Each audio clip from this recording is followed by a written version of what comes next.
There is zero evidence that Putin has stepped back from any of his objectives for this war. He has stated that himself in the last few weeks. Putin wants to ensure that a sovereign Ukraine that shows what a democracy looks like to the Russian people just cannot exist. He wants to ensure that there is no distinct Ukrainian identity. None of those things are off his agenda, and I think he will just whisper sweet nothings to Trump until either Trump walks away or, they force some kind of agreement on Ukraine. There's no evidence that Lavrov or Putin are interested in conceding any of their big goals. Hello and welcome to Frontline for Times Radio with me, Kate Chabot. And today we are catching up with Major General Mick Ryan. Mick served with the Australian Army for more than 30 years. He's a senior fellow for military studies at the Lowy Institute, adjunct fellow at the Centre for Strategic and International Studies in Washington, D.C. And his latest book is called The War for Ukraine. Mick, great to see you again. Welcome back to Frontline. Thanks, Kate. It's great to talk to you again. It is. And in the absence of a breakthrough on the battlefield of the war in Ukraine, how would you assess right now the political manoeuvring? Is it actually getting us anywhere? Well, I think we haven't seen a breakthrough on the battlefield or in the strategic strike regime, but we've seen a political breakthrough by Putin, of all people. I think the comments in the last week or two of Donald Trump, where they want to re-establish economic ties with Russia, where Ukraine has been blamed for starting the war, has been a tremendous boon for the Russian cause, unfortunately. So for them, including direct conversations and negotiations with the Americans, leaving out the Ukrainians, I think this has been a significant breakthrough on the political front by Putin. And people often say that when you hear what Donald Trump says, there's sometimes a difference between the rhetoric and the policy.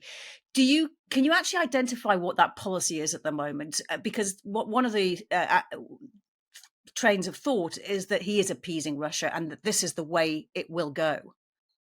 I'm not sure whether he's appeasing Russia. I don't think he has a plan, but what he is saying and what his administration is doing is having the impact of appeasing Russia, whether they want to or not. How they are abusing President Zelensky, blaming Ukraine, is all having a very positive impact on Russia and a negative impact on Ukraine's relationship with the United States relationship with Europe, and to be quite fair, the morale of Ukrainian people as well. How would they feel after 3 years hearing this? And it's still a very important week for politics. The British Prime Minister is there in Washington right now, meeting Donald Trump today. We don't know the results of that meeting yet because we're speaking early on Thursday morning, but he's expected to push for US security guarantees for Ukraine. Is that the only way? I mean, whether or not you think it's too early to actually talk about any details of a peace deal, that we're actually quite a long way from even considering that, do you think that when it does potentially eventually come, it will be the only way to protect Ukraine against future invasion by Russia? I think it would be a significant component of it, whether it's, NATO is clearly off the table, regardless of the fact NATO said there is an irreversible path of Ukraine joining NATO. So some kind of security guarantee from the Americans will have to be part of what Ukraine sees as an acceptable and just war termination agreement. If there are no security guarantees, why would it accept any termination agreement for this war? And I mean, just as that, we talk about all the quite stunning developments in the last 10 days or so, and just as President Zelensky and Donald Trump seem to be getting over that mudslinging that we had last week, where Zelensky was called a dictator and Trump was called as living in his own disinformation bubble. Now that it looks like President Zelensky will potentially be off to Washington to talk and maybe sign a deal over access to rare minerals and rare earths for the US. And yet Trump still seems to be refusing to give security guarantees. It does seem that we're not really getting very far except optics at the moment. No, I think that's right. I mean, there was a good analysis of the proposed agreement by the head of the Kiev School of Economics in the last 24 hours. There's not a lot in this. There's not a huge amount of commitments to do anything by either side in this agreement. It basically says this is agreement to have a follow-on agreement, which has all the details of the agreement. So I think this just shows that getting to the negotiating table when you're looking at a big complex war like this is hard, and the negotiations to end the war aren't going to take days or weeks. They're going to take months and potentially years, as we saw in Korea, as we saw in Vietnam, and I think we will probably see in this war as well. Mm. And you have an American president who's very impatient to get a deal done, as he would say. What is the point, do you think, of him trying to impose anything, any peace at the moment? Because the Kremlin clearly signals it really doesn't want it. Sergei Lavrov came out saying he doesn't want to freeze the conflict. They want to go further. Putin doesn't want peacekeepers at the moment, even though Donald Trump says they happily accept it. I mean, is there any evidence that they are still not, the Russians, the Kremlin, still not full on with the maximalist aims to subjugate Ukraine? There is zero evidence that Putin has stepped back from any of his objectives for this war. He has stated that himself in the last few weeks. Putin wants to ensure that a sovereign Ukraine that shows what a democracy looks like to the Russian people just cannot exist. He wants to ensure that there is no distinct Ukrainian identity. None of those things are off his agenda. And I think he will just whisper sweet nothings to Trump until either Trump walks away or, they force some kind of agreement on Ukraine. There's no evidence that Lavrov or Putin are interested in conceding any of their big goals. Mm. And all of this, Mick, has given you a lot to write about recently, not only in your Substack, but you've also written a really interesting article for Foreign Affairs where you're taking stock. On the battlefield, your assessment has been that there will be no major breakthroughs in the immediate future. Why is that?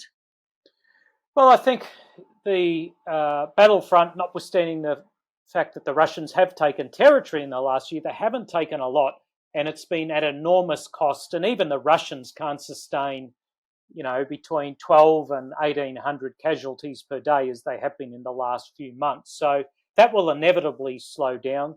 The Ukrainians have adapted to the new Russian methods they've used in the last few months, that they've used for their bite and hold tactics. And at the same time, the Ukrainians have really stepped up their strategic strike activities, and there's a rough parity there. So military activities, there's no prospect of any grand breakthrough, particularly since the Ukrainians just aren't able to build the size of the force they would need for future operations at the moment. And in that article for Foreign Affairs, you outline how technological change has brought about the stalemate in the war. Let's explore some of that. Let's starting with drones and specifically aerial drones. How has Russia and Ukraine expanded their use and range of missions they can undertake with them? Yeah, I mean, it all started with a few hobbyists supporting territorial defence forces north of Kiev on the first day of the war, and it's just literally exploded from there on both sides, to be fair. The Ukrainians and Russians went into this war with a few drones each. They now deploy many, many more than that, orders of magnitude more. They're both building millions each year of various ranges, warheads, payloads. But you've seen a drastic expansion in the domains where these systems are used. You see very widespread use by the Ukrainians of autonomous or remote-controlled maritime drones, and increasingly large-scale use of uncrewed ground vehicles by both sides, particularly for things like resupply in pretty dangerous frontline areas, for surveillance, for jamming, and these kind of things. So you've seen an expansion, not just in the numbers, but in the domains and in the functions that they undertake. And its Ukraine's adaptation of maritime drones, you cite as extraordinarily creative. Can you just explain how Ukraine has tailored different systems to cope with a range of different maritime launched missions? Well, at the start of the war, the Ukrainians lost a lot of their surface fleet, but they needed to guarantee passage through the Black Sea, particularly for their exports. I mean, 50% of Ukraine's pre-war exports came through their Black Sea ports. So that was the strategic problem. They went, well, we don't have a surface fleet, but we want to push the Black Sea fleet out of the western reaches of the Black Sea and make Sevastopol untenable. So they used a whole range of pretty cheap semi-submersibles, remotely controlled jet skis in some cases, to conduct both surveillance as well as attack missions against Russian ships, landing craft, and other boats. And it's just expanded in sophistication and capability since then. Indeed, the last couple of months, we've seen Ukrainian drones able to launch FPV aerial drones to conduct surveillance and strike, back up to oil rigs, drop off charges, and speed off before the charges explode. I mean, they are the world leaders in this, and I'd really love to see countries like Australia copying their concepts for part of our maritime security regimes. Indeed, the advances are quite extraordinary, aren't they? You also write about how ground and aerial systems were used in the Battle for Lipsy in December. Can you tell us a bit more about what you've analysed? Yeah, I mean, this appears to have been a National Guard brigade that's used a bunch of different uncrewed ground vehicles for reconnaissance, to clear mines, to conduct the attack, whilst at the same time they were supported by aerial drones. Now, you know, there's probably a little bit of information operations from the Ukrainian side to build this up, but regardless of how much that might happen, the Ukrainians will have learned a lot of lessons because this was a successful use of aerial and ground drones purely without humans in the first echelon of the attack. And given their very significant manpower problems, they will be looking at these systems to increasingly fill gaps on the front line. Mm. You assess now that Ukraine is at parity with Russia in long range strike capability, partly due to unmanned vehicles. Can you explain what the breakthrough was? Yeah, this has been pretty extraordinary. I mean, Ukraine really didn't have a long range strike capability going into this war. It's been largely the preserve of superpowers for the last half century. They then experimented with some old targeting drones and then were able to get from the United Kingdom, of course, Storm Shadow and Scalp from France, which was air launched long range strike. But over time, they built their own long range strike drones that could go further and further into Russia and hit critical energy, military supply depots, and airfields. And it's now very a sophisticated capability that involves the targeting, the planning of routes for missiles and drones, the strikes themselves, and then the post-strike assessment to see how they've gone. And, you know, there's very few countries that are able to do that. And once again, for a mid-sized country, there's a lot of lessons here for the rest of us about developing a long-range strike capability. And it is a race for innovation, isn't it? One which will have huge implications for militaries around the world. Can you tell us about what you've seen in terms of the advances in AI and how it's changing the character of conflict? Yeah, I mean, I think AI in military organisations is subject to the same hype we see in the civilian and commercial world, but it is used for some functions, particularly for imagery analysis, you know, especially looking at a lot of images very quickly. It's used for helping with strike planning, you know, identifying targets, prioritising targets. It has some applications in logistics and personnel planning, but it's an imperfect tool at the moment, and humans are still making all the big decisions about this war. But it has not had the effect to speed up decision making process. Partially it has, but there's a whole lot of other things that have driven faster decision process as well. I mean, we've seen the democratization of digital command and control systems where, for example, in the Ukrainian system, every soldier has access to digital battlefield command and control information, which is no army in the world was really planning on doing that. They've done it. It's speeded up decision making by delegating information and therefore allowing delegation of decision making in a way that we haven't seen to the same degree before. So that's also helped as well. But the proliferation of drones has meant you can see more, see further, and strike earlier than has been the case in some previous conflicts. And how do you think that the availability of that information, of that big data, via social media and devices, has changed the way in which those who are not fighting understand the war, or can be influenced about how they understand the war? I think this is a really important point. A larger proportion of populations are now engaged in the war in some form because not only can they see more by social media, even though sometimes that's imperfect information, but they're involved in crowdfunding different weapons and support systems. They're involved in building things for crowdfunders. And they're also involved in information operations. You know, the NAFO movement is a great example of citizen participation in information warfare. So I think we're seeing a larger proportion of societies being involved in this war than what we might have seen in previous eras. Just to return to the battlefield and what you see happening, you assess that Russia's advance is likely to slow in the coming months. What do you see happening? Well, we've seen it slow down in the first couple of months of this year. I mean, we saw it accelerate between June and December. They took more ground each month than the previous months. But since Christmas, it's slowed down significantly.